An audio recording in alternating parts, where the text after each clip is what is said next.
عام كيفات عام، حسب شحال دخل، لقى روحو راهو خاسر في لافير، تبان له بلي صح راهو يبيع وكلش، بصح كي نجيو للصح تلقاه خاسر في لافير مازال ما دخلش مدخول.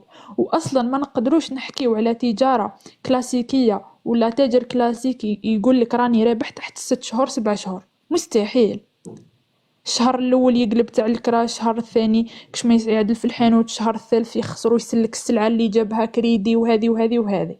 وزيدوا بالزيادة وكان نقولوا راهو يخدم قش وكلش، يخلص فصل الصيف لازم يجيب قش تاع الشتاء، وهذاك تاع الصيف لازم يصولديه ولا يبيعه ولا يطيشه ولا، وما يقدرش يطرحه العام الجاي لأنه كل حاجة تتغير وكل حاجة يخرج فيها جديد.